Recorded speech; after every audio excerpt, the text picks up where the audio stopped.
Was I right when I said to you 9 months ago that a leprechaun is not going to come to your house and give you gold, and that you better get to work now? Increase your power level, you're going to need it. Was I right? I was completely right. Nothing has changed. Nothing's changed. You're still in the same position you were then. You're still stuck somewhere in Cincinnati.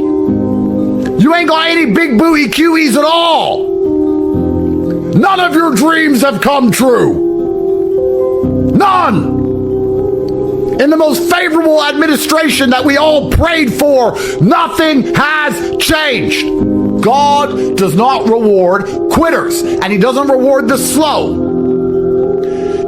As counterintuitive as this may sound, God does not reward the thinkers.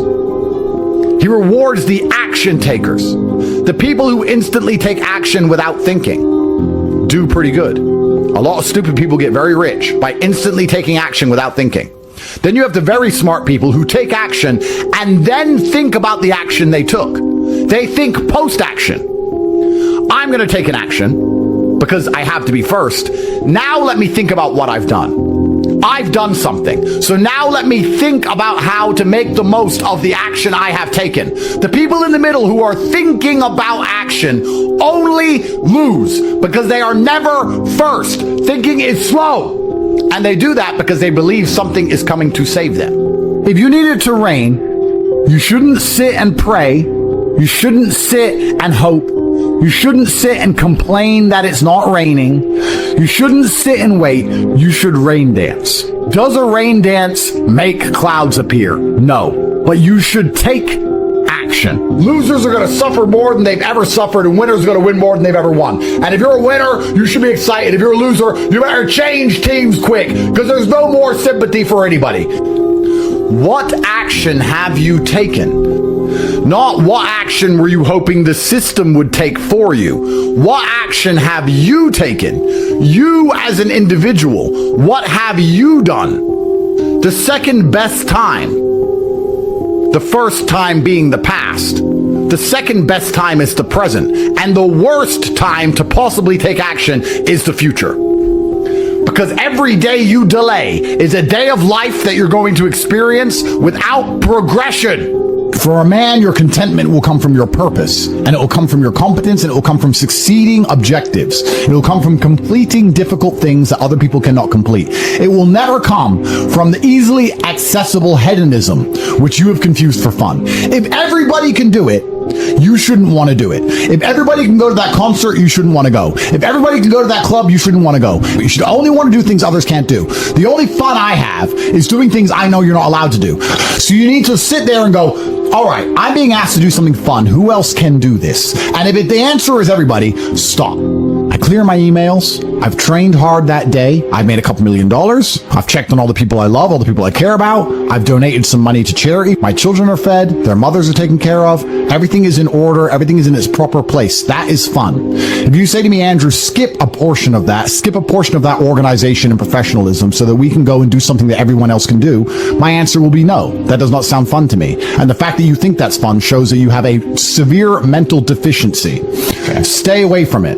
You're only going to find actual fun through purpose. You're only going to find purpose through exceptionalism. So you need to become the best possible version of yourself in all realms. That's extremely important. The reason you are so unhappy is because you are trying to have fun. You're unhappy because you're trying to have fun instead of trying to become important. They are very different things, and you're never going to feel satisfied in your heart unless you become important. Please imagine, and I don't state this with arrogance, please imagine for a second you're the most Googled man on the planet, and you're a kickboxing world champion, and you have hundreds of millions of dollars, and you're built like a tank. Imagine how you feel when you look in the mirror. Nothing can match that, and nothing can beat that.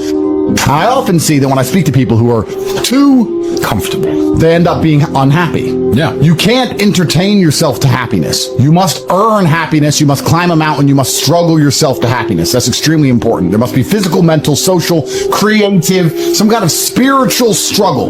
And those things being satisfied is what's going to satisfy you. It's like Bitcoin. Bitcoin's a mathematical equation. You solve the equation, you get a Bitcoin. Life is very much the same. There's struggles, there's difficulties which you have undertaken, which you have adopted to try and complete. And when you finish those things, then you get satisfaction as a reward. That's the Bitcoin. The only other alternative to that, to feel good, is hedonism. And that's not going to satisfy you for very long. And it's also going to destroy your life. So it's extremely important. You don't need fun. Fun is the vector from which Satan operates. Every time you look at something which is fun, it's all just hedonistic. There's no money to be made. You don't retire your mother. You don't help the world. You don't give to charity. You don't become stronger. You don't become wiser. You don't learn anything. Experiences are unique. Jail was a unique experience. Bunch of fun. Unique. Life's not about fun as a man. Life is about doing the right thing because it must be done. Now, there are some things that are fun which can be earned.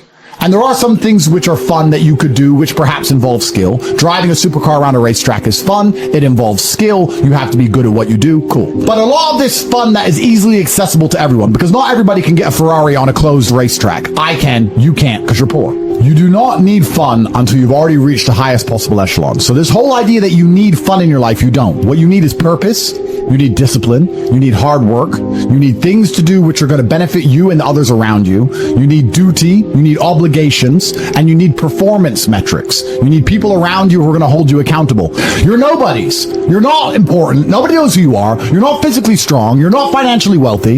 You have bigger concerns. Your obsession with fun is holding you back. These things you think are fun aren't fun. If you're a hero, you can resist. That's the point. That's the masculine essence. The history books are written about men like me, like Napoleon, like Genghis fucking Khan, who said, no, we are going to fight. There is no leprechaun who's going to bring you gold. People are afraid of accepting there's a problem because then they know they have a responsibility towards fixing it. Yeah. And they don't want to do anything, one, because they're lazy, and two, because they're afraid they might lose. So they'd rather pretend there's no problem at all. And I think I often say to people in a lot of my videos about a lot of other subjects that it's not always the winning and the losing. It's the fighting in the first place. And there's plenty of men in history you remember who ended up losing in the end. Napoleon, for example, who still fought, which is why they mattered. It's not, if you're only going to fight when you're guaranteed to win, then no bravery is required. And you have to fight so that you can look back on your life and feel happy that you tried to do something when you knew it was going on before it was too late. Forget about the winning and losing for now. Focus on the fight. Stop praying to be saved. No one is going to rescue you. If you're injecting struggle, and that struggle, solving those problems lead to a positive place, once you become addicted to it, you're going to become a machine of monumental achievement. There are some very simple basic things you can do. Weight training, chess, having debates, trying your very best to take care of your mother, retire her, make sure that your people who you love are taken care of. You need goals and resistance and something to fight against to live well. Because the distance between pain and joy is what we experience. If you only have joy all of the time and no pain, you are not going to be happy. Do you not understand how intimidating that is just when they look at a group of people and they all look like superheroes and they can tell they're all disciplined, all hardworking, all dedicated, all physically strong? The struggle is what's beautiful about it. That's the most important thing. That's what you have to understand. First, you want to become as strong as physically possible. So you want to be as strong as physically possible. Next, you want to try and make as much money as possible. Not even necessarily for the money, although money is extremely important because it allows you to take care of yourself. We talked about this before, but there's a challenge involved, and solving that challenge is going to make you feel more satisfied as a human. Happiness comes from success, and making money is success. You should try and make people around you smile and be happy. You should try and encourage positivity around you. You should be the kind of person that no one can really complain about their struggles around because they know that you're the person who's going to be like, why are you complaining when you could just simply fix it? So how do you find happiness? Happiness is in struggle. The struggle and the size of the struggle you're facing, along with how important it is and how important you feel it is deep in your heart, is directly correlated to how successful and how happy you're going to feel all of the time. Struggle is extremely important for a man. You should be looking to inject struggle into your life permanently. Action solves all things. Time solves all things. God solves all things. And to sit around and be obsessed with feelings is highly feminine. I don't like that energy around me. If I feel sad, I don't cry. Just get on with life. It's the adult mentality. So I'm not sure. Feelings don't cross my mind, if that makes sense. They don't cross my mind because they don't affect my day. So it doesn't change anything. So I have other things to think about. So we've removed the needs, and we've removed the hard facts and the duty and the honor and the commitment, and we've replaced it all with this subjectiveness. And there's nothing more subjective than feelings. How I feel inside on a day I say I'm happy might be the exact same way someone feels inside on the day they say they're sad, because their expectation might be higher for happy because they only think they're happy when they're running around laughing like a child. I don't really give a shit how the men I know feel, because they have things they need to do. And as long as they're going to do them like they're supposed to do them, I don't really care that much. And if they were to come to me and say they feel down about something and they had a good reason, I wouldn't be insensitive. That's fine. But we're talking about a death of a family member or something, and we're talking about 1 or 2 days until you just get back to life. You have things to do. If you did what you believed was best at the time, hindsight's a bitch, right? If you did what you believed was best at the time, then what are you mad for? Every mistake I made in my life, at the time I thought I was doing the right thing. So I'm not gonna be mad at past me. And every single bad thing that's happened to me, every single piece of trauma that's happened in my life has led me here. So if you're happy with where you are currently, then you have to be happy for every bad thing that's ever happened to you. Truthfully, a man, I believe, is being able to do the things that are hard or do things you don't want to do because you're supposed to do them. I think that's what a man's always been. A man is supposed to be strong. He needs to be strong, so he has to become strong. That's his job. A man is supposed to be brave. It's not that you can't feel fear. It's that you have to be brave. Oh, an attacker's here. I'm afraid, but I'm a man, so I will go and engage the attacker. It is my job. And now we're teaching men, you don't have to do what you don't feel like doing. You can do what you do feel like doing. The thing that people struggle with most, especially men, is that we only learn lessons the hard way. That's the problem. You want to be good at learning lessons the easy way, which is really paying attention and making sure the feedback you're receiving, you need to be perceptive to it so that it doesn't have to be so hard hitting. You need to be the kind of person who goes out for a drive and his wheels slide a bit and he slows down. But what people typically do is they go out for a drive, their wheels slide a little bit, they continue, and then they crash. And then they realize I should have slowed down once they hit a tree. They only learn the hard way. But when they got the easy little bits of feedback, they didn't want to pay attention to them because it was easy and they thought they got away with it. And it's the same with a relationship and the same with everything else. There's little bits of feedback. You go, okay, this is going to be a problem later on if I continue. But they ignore that part. They wait for it all to blow up and go wrong. And then they learn. So men only learn the hard way.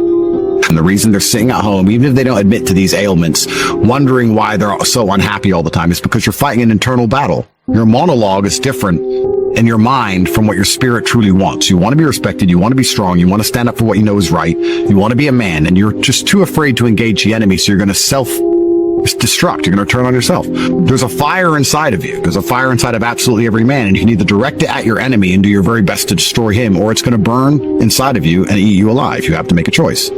You're going to be 70 years old, and everybody who ever treated you badly is going to be glad they did, because they're going to think of you as a fucking scumbag. They're going to think, I'm glad I don't talk to him anymore. I'm glad I left that guy. I'm glad I never believed in him. And they're going to be right. And you don't have motivation to go try, so they feel some regret. You want to just be the laughing stock of everybody who's ever interacted with you ever, and you lack motivation somehow. You don't have a six-pack, big arms, a bunch of money, a Lambo. You have none of those things. And all the people who ever said you were a fucking loser were right. That's how you're going to live your life as a man?